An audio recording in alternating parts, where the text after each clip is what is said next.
श्री स्वामी समर्थ. नमस्कार मंडळी, स्वागत आहे तुमचे माझ्या यूट्यूब चॅनलवरती. आजचा दिवस तुम्हाला खूप छान सुखाचा आनंदाचा जाऊ हीच मी स्वामींच्या चरणी प्रार्थना करते आणि आज या नवीन व्हिडिओला सुरुवात करते. येत्या 2 मार्चला म्हणजेच सोमवारी आलेली आहेत होळी. दरवर्षी हुताशनी पौर्णिमेच्या दिवशी होळी हा सण साजरा केला जातो. या हुताशनी पौर्णिमेला फाल्गुनी पौर्णिमा असेही म्हणतात. या हुताशनी पौर्णिमेचा प्रारंभ 2 मार्चला सायंकाळी 5:55 होणार आहेत आणि समाप्ती 3 मार्चला सायंकाळी 5:07 होणार आहेत. होलिका दहन हे नेहमी पौर्णिमेच्या काळामध्येच केले जाते, म्हणून यंदा 2 मार्चला होलिका दहन हे केले जाणार आहे. हुताशनी पौर्णिमा म्हणजेच होळीचा दिवस हा आपल्यासाठी अत्यंत महत्त्वाचा असतो. या दिवशी बघा, आपण प्रत्येकजण होळी पेटवत असतो आणि त्या होळीची पूजा करत असतो. म्हणजेच जे काही वाईट गोष्टी आहेत, आपल्यामध्ये ज्या काही नकारात्मक ऊर्जा आहेत किंवा आपल्यामध्ये ज्या काही वाईट गोष्टी आहेत, जी काही वाईट कर्म पापं आपण केली आहे, तर ते आपण त्यात जाळून टाकत असतो. जेणेकरून सुरुवात जी आहे तर ती आपल्या आयुष्याची किंवा नंतर पुढचे येणारे जे दिवस असतात तर ते चांगले येत असतात. या होळीमध्ये आपल्या सर्व वाईट गोष्टींचा त्याग केला जातो. म्हणजेच वाईटावर चांगल्याची मात म्हणून होळी हा सण जो आहे तर तो साजरा केला जातो. या दिवशी होळीची पूजा केल्याने देवी लक्ष्मी नेहमी घरात वास करते आणि जीवनात सुख समृद्धी येते. होळीचा दिवस हा अत्यंत महत्त्वाचा असल्यामुळे या होळीच्या दिवशी अशा काही वस्तू आहेत, जर तुम्ही या वस्तू आपल्या घरात स्थापन केल्या तर आपल्या घरात असणारे सर्व नकारात्मक ऊर्जा, वाईट शक्ती, इडापिडा दूर होऊन घरामध्ये सकारात्मक ऊर्जेचा प्रवाह वाढेल आणि आपल्या घराची भरभराट होईल. घरात इतका पैसा येईल की तुम्ही सांभाळूसुद्धा शकणार नाही. आणि म्हणून आपल्याला 2 मार्च सोमवार होळी येण्यापूर्वी कोणत्याही परिस्थितीत या 5 पैकी एक तरी वस्तू नक्की घरी आणायच्या आहेत. तर कोणत्या वस्तू आणायच्या आहेत, यानंतर त्या वस्तूंचं काय करायचं आहे, अशी ही संपूर्ण माहिती या व्हिडिओमध्ये मी तुमच्यासोबत शेअर करणार आहेत. त्यामुळे तुम्ही हा व्हिडिओ स्किप न करता शेवटपर्यंत नक्की पहा. चॅनलवरती नवीन असाल तर सबस्क्राईब करा आणि असेच माहितीपूर्व नवनवीन व्हिडिओ पाहण्यासाठी बेल आयकॉनलाही प्रेस करा. म्हणजे जेव्हा कधी मी नवीन व्हिडिओ अपलोड करेल त्याचं नोटिफिकेशन सर्वात अगोदर तुम्हाला भेटेल आणि तुम्ही एक पण व्हिडिओ मिस करणार नाही. तसेच हाईप बटनला देखील क्लिक करा. तर पहा, आज या व्हिडिओमध्ये मी तुम्हाला ज्या 5 वस्तू सांगणार आहे तर त्या 5 पैकी एक तरी वस्तू तुम्हाला होळीच्या अगोदर आपल्या घरामध्ये आणायचीच आहे. ज्या वस्तू मी तुम्हाला सांगणार आहे त्या वस्तू जर तुमच्या घरात अगोदरच असतील तर पुन्हा त्या वस्तू तुम्हाला खरेदी करण्याची गरज नाही. होळीचा हा जो दिवस आहे ना, हा खूप महत्त्वाचा असतो, कारण या दिवशी पौर्णिमासुद्धा असते आणि या दिवशी आपण घरात जे काही प्रभावी उपाय किंवा सेवा करतो ना, त्या सेवेचं, त्या उपायांचं आपल्याला शीघ्र फळ प्राप्त होते. आणि होळीचा दिवस म्हणजे पौर्णिमा आणि पौर्णिमा ही तिथी माता लक्ष्मीला समर्पित असते आणि म्हणून आपल्याला ह्या ज्या काही वस्तू मी सांगणार आहे तर त्या होळीच्या अगोदरच आपल्या घरामध्ये आणायच्या आहेत. कारण बघा, तुम्ही पाहिले असेल की अनेकदा असे होते की खूप प्रयत्न करूनही आपल्याला आपल्या आयुष्यात यश मिळत नाही किंवा घरात समृद्धी येत नाही. तुमच्या घरात वास्तुदोष असू शकतो आणि ते टाळण्यासाठी तुमच्या घरी काही वस्तू आणणं हे खूप महत्त्वाचं असतं. या वस्तूंमुळे घरातील वास्तुदोष तर दूर होतोच, याशिवाय आपल्या घरात सुख, शांती, समृद्धीसुद्धा नांदू लागते. तसेच ह्या ज्या वस्तू मी सांगणार आहे ना, या वस्तू घरात संपत्ती आणण्याचा एक मार्गसुद्धा मानला जातो. इतकं महत्त्व या वस्तूंना दिलं जातं. आता यामध्ये सगळ्यात पहिली वस्तू आहे ते म्हणजे चांदीचे नाणे. तुम्ही पाहिले असेल की अनेक घरामध्ये आर्थिक अडचणी असतात, घरामध्ये पैसा टिकत नाही किंवा घरामध्ये पैसाच येत नाही किंवा घरामध्ये पैसा आला तर तो काही ना काही कारणाने घरातून निघून जातो. त्यामुळे होळीच्या दिवशी तुम्हाला चांदीचे नाणे जे आहेत तर ते खरेदी करून घरी आणायचे आहेत.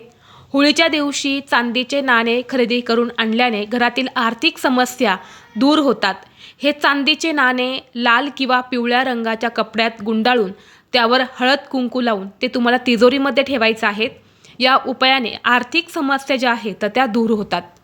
यानंतर पुढची वस्तू आहे ते म्हणजे पंचधातूचं स्वस्तिक. आता होळीच्या दिवशी किंवा होळीच्या अगोदर तुम्ही हे पंचधातूचं स्वस्तिक जे आहे तर ते खरेदी करायचं आहेत.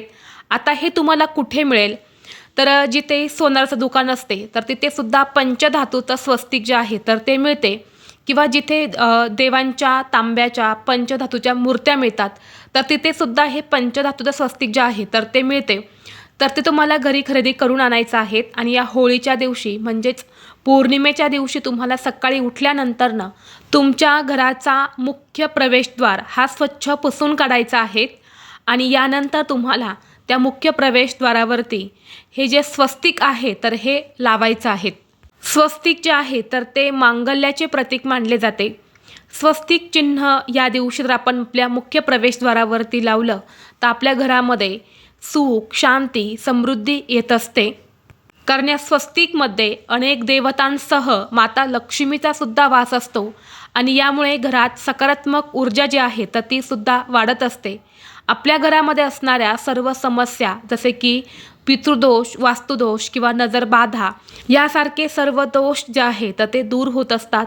म्हणून असं एक पंचधातूचं स्वस्तिक जे आहेत ते तुम्हाला नक्की खरेदी करायचं आहे. यानंतर पुढची वस्तू आहे ते म्हणजे कासव. बघा, आपल्या हिंदू धर्मात कासव हा अत्यंत पवित्र प्राणी मानला जातो.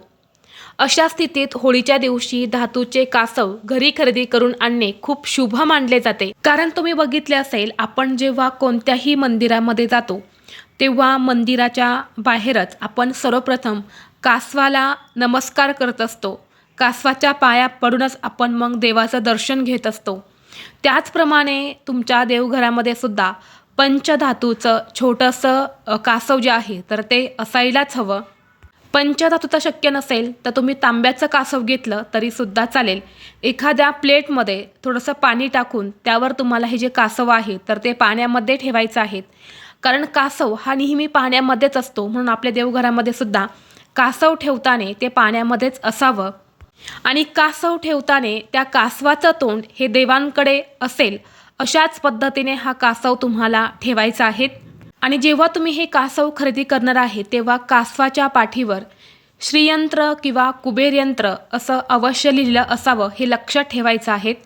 आणि यानंतर तुम्हाला या हुताशनी पौर्णिमेच्या दिवशी आपल्या देवघरामध्ये पूजेच्या ठिकाणी हे कासव जे आहे तर ते ठेवायचं आहे. यामुळे देवी लक्ष्मी प्रसन्न होऊन आपल्या घरात कायमचा वास करू लागते. यानंतर पुढची वस्तू आहे ते म्हणजे कवड्यांचं तोरण. कवडी ही माता लक्ष्मीला अतिशय प्रिय आहेत. आणि जेव्हा आपण असं कवड्यांचं तोरण आपल्या मुख्य प्रवेशद्वारावरती लावतो तेव्हा आपल्या घराकडे लक्ष्मी आकर्षित होत असते. आणि या कवड्यांमुळे आपल्या घरात नकारात्मक ऊर्जा जी आहे तर ती प्रवेश करत नाही. आणि म्हणून तुम्हाला या हुताशनी पौर्णिमेच्या दिवशी सकाळीच आपल्या मुख्य प्रवेशद्वारावरती कवड्यांचं तोरण जे आहे तर ते लावायचं आहे. कारण ज्या प्रकारे माता लक्ष्मीची उत्पत्ती समुद्र मंथनातून झालेली आहे तशीच कवड्यांची उत्पत्तीसुद्धा समुद्र मंथनातून झालेली आहे. आणि म्हणून जिथे जिथे कवड्या असतात तिथे तिथे माता लक्ष्मी ही असतेच. आणि म्हणून कवड्या या लक्ष्मीला अतिशय प्रिय असल्यामुळे आपण जर असं कवड्यांचं तोरण मुख्य प्रवेशद्वारावरती लावलं तर आपल्याला अनेक संकटांपासून, वाईट गोष्टींपासून संरक्षण मिळत असतं. आपल्या घरात असणारे सर्व दोष हे नाहीसे होतात. त्याचबरोबर या हुताशनी पौर्णिमेच्या दिवशी तुळशीचं रोपटं किंवा बांबूचं झाड हे सुद्धा खरेदी करणे खूप शुभ मानले जाते. कारण या दोन्ही वस्तू ज्या आहेत तर त्या लक्ष्मीला अत्यंत प्रिय आहेत. आणि म्हणून तुम्हाला होळी येण्यापूर्वी किंवा अगदी होळीच्या दिवशी तुम्ही या ज्या काही वस्तू मी तुम्हाला सांगितल्या तर त्या आवर्जून खरेदी करायच्या आहेत. सगळ्याच वस्तू तुम्हाला खरेदी करणं शक्य नसेल तर यापैकी तुम्हाला जेवढ्या शक्य होतील तेवढ्या वस्तू तुम्ही नक्की खरेदी करा. आणि जर तुमच्याकडे अगोदरच काही वस्तू असतील तर त्या तुम्ही खरेदी नाही केल्या तरीही चालेल. फक्त त्या वस्तूंची तुम्हाला या पौर्णिमेच्या दिवशी पूजा करायची आहेत. कारण वास्तुशास्त्रानुसार होळीपूर्वी काही खास गोष्टी आपल्या घरात आणल्या तर वर्षभर घरात सुखसमृद्धी राहते आणि आर्थिक संकटांचा आपल्याला सामना करावा लागत नाही. आणि म्हणून होळी येण्याआधी या गोष्टी ज्या आहेत तर त्या आपल्या घरी आणणे खूप शुभ आहे. ज्यामुळे घरात सकारात्मक ऊर्जा येते, देवी लक्ष्मीचा आशीर्वाद हा प्राप्त होतो. रंगाचा सण म्हणजे होळीला जेवढे पौराणिक महत्त्व आहे तेवढेच वास्तुशास्त्रात सुद्धा त्याचं खूप मोठं महत्त्व आहे. आणि वास्तुशास्त्रानुसारच होळीपूर्वी काही वस्तू घरी आणल्यास वर्षभर लक्ष्मीचा आशीर्वाद राहतो आणि संपत्तीमध्ये कधीही कमतरता येत नाही. तर ही अत्यंत महत्त्वाची माहिती मला तुमच्यापर्यंत शेअर करायची होती. व्हिडिओ तुम्हाला आवडला तर लाईक करा, चॅनलवरती नवीन असाल तर सबस्क्राईब करा आणि हा व्हिडिओ आपल्या मित्रपरिवारासोबत जास्तीत जास्त शेअर करा.